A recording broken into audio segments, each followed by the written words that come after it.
last part on infatuation, then please do so. I'll share the link at the description box below. Please check out and let's walk this journey together. If you've not subscribed, welcome. Please subscribe. Let's grow together.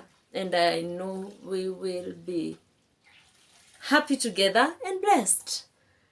If you have not got my New Year greetings, once again, Happy New Year. I hope you have a fruitful year this year.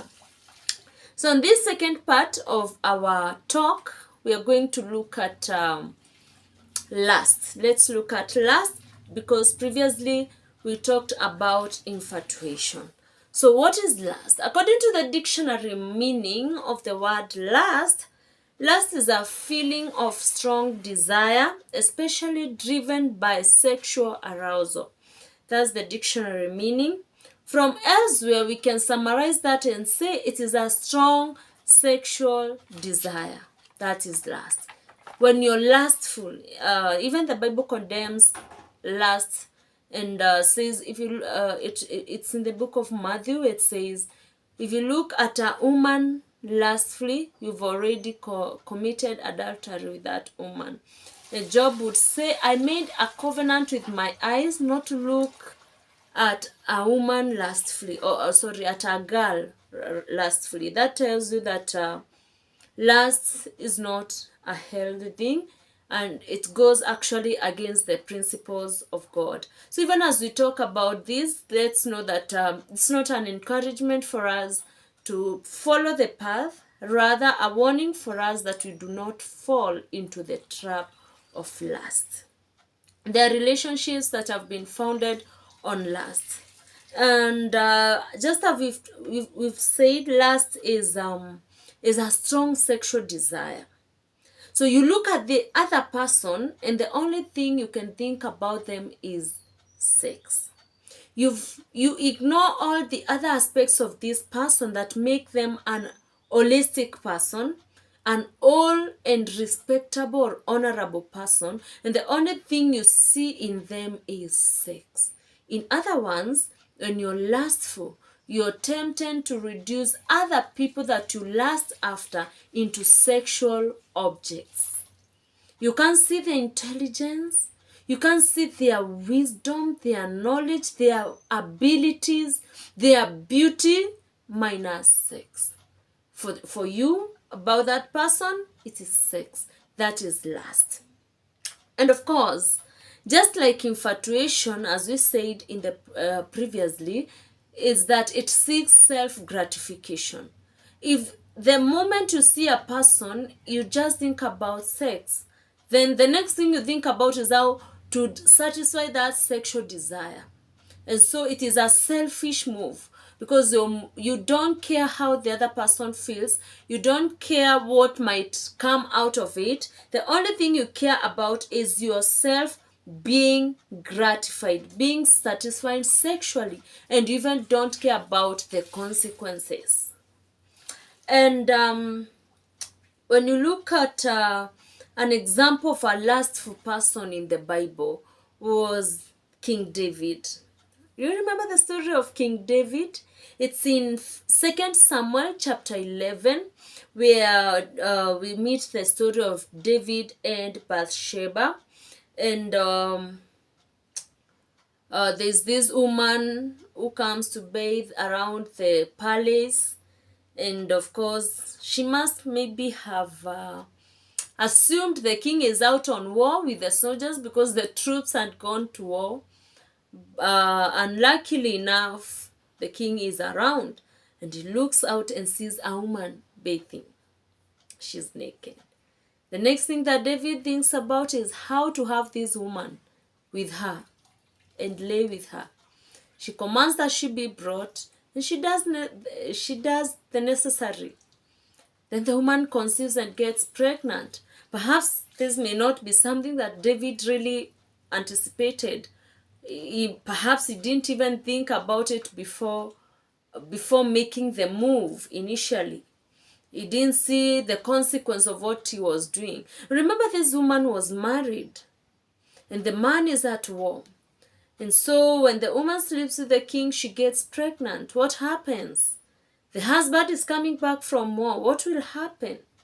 So to conceal his sin, David goes ahead and kills the husband to Bathsheba, so that he can now rightfully take this woman, because he's already carrying his child. And if this secret is exposed and the husband is still alive, that would be an abomination. So one sin leans to the other. That is a very excellent case of lust. And of course, the story goes on and on.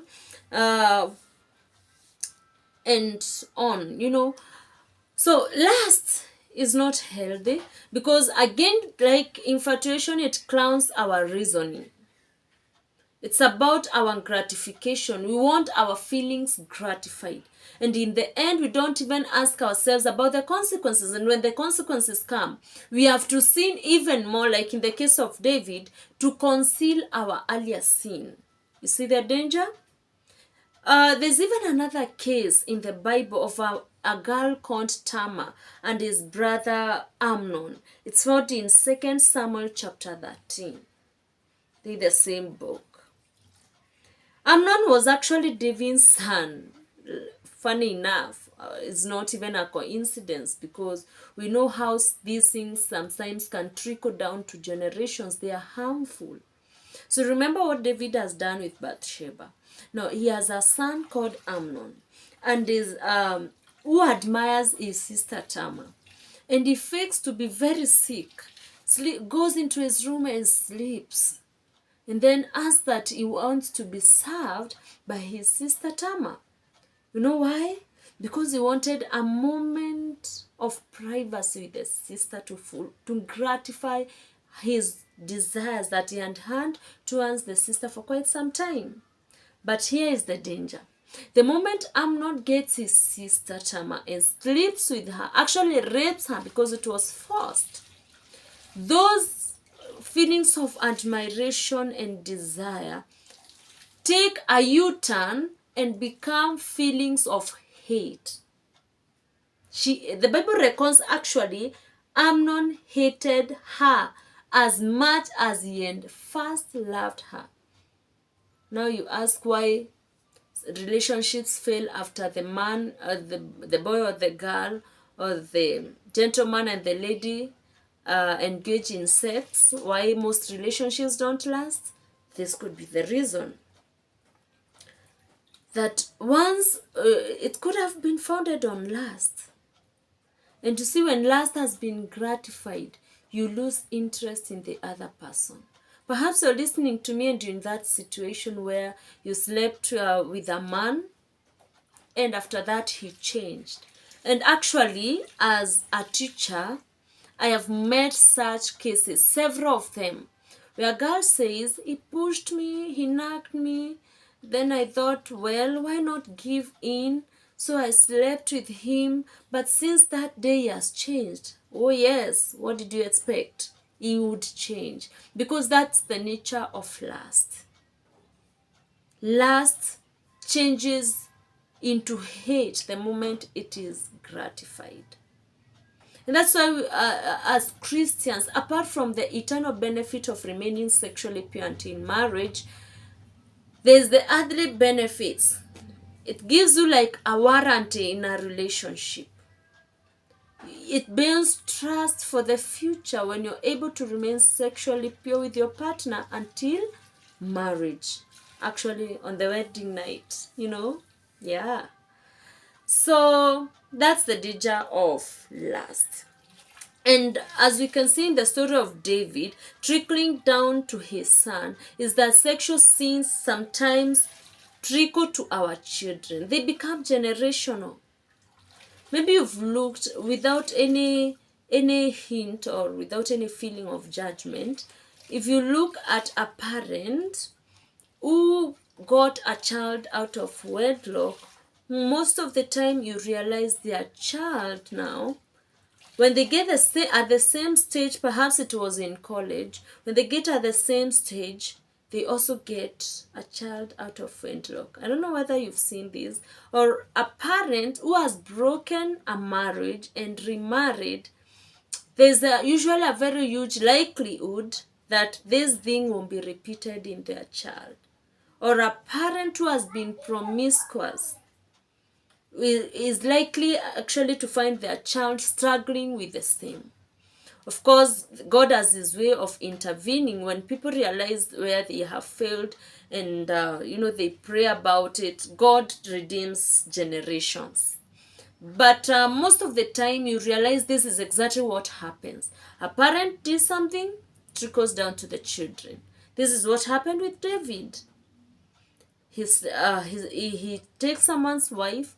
His own son does the abominable of raping his own sister. That's lust. Lust thinks about sex. It reduces the other person into a sexual object. It's not love. When someone is always demanding for sex in your relationship and he knows he's not rightfully entitled to it. And this is not actually men alone who demand for sex in relationships before marriage. Even women do so. You've had cases of, going for a round test. Siwezi chukua kitu sija test nijue ina function. Who said that? The Bible is very clear. Well, you should not be lustful. There are people who don't even lust and go to an extra mile of sleeping with a person. You can even lust in your mind. But like when Job 31, chapter 31, verse 11 and 12 says, I made a covenant with my eyes not to look at a girl lustfully. It means you can look and lust. Perhaps this is what they were calling kula kwa macho. I don't know. It could be kula kwa macho. Someone just looks at you and images come into the head. What if this was? What if we were? Those kind of thoughts, they are lustful actually. As you've said, it can happen to men or even women. Everyone can be a victim. What we need to do is to continually pray and ask God by his Spirit and by his word to sanctify our minds so that we don't think thoughts that are ungodly, but we keep thinking things that bring honor to God. When our minds are pure, they can conceive pure thoughts and they can actually help us to resist the lure of sin, because sin is luring. I know what kind of a danger it can be for, or of a temptation rather, it can be for a man to be walking around and see a curvy woman pass by them. They'll be tempted to look and perhaps imagine things. This happens even to girls. One time, a girl had was caught in a relation, an unacceptable relationship with a boy, and was asked. They were young people, actually adolescents. Then she was asked, why do you follow this boy? The boy said it's the girl that pursues him. He has no interest. The girl was asked, why do you follow this guy? He says you follow him, and you're the one that is putting him into the trap. The girl says, there's somewhere we go watching football. He plays for a certain club in a place, and then when I go to watch, when he kicks that ball, my knees grow weak. Literally, that's what she said. My knees grow weak. And I start imagining, what if he was my husband? Wow, that was shocking. Because this is a young girl. You don't expect them to know some of these things.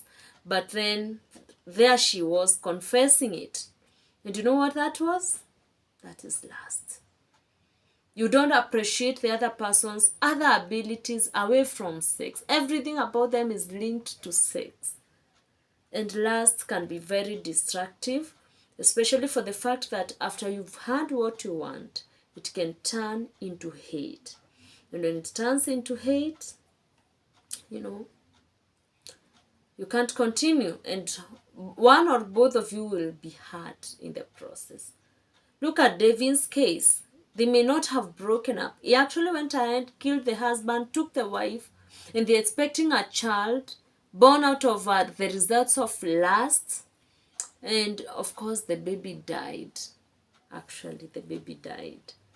Those are some of the dangers of these things that you see the Bible condemning. God deals with them sternly.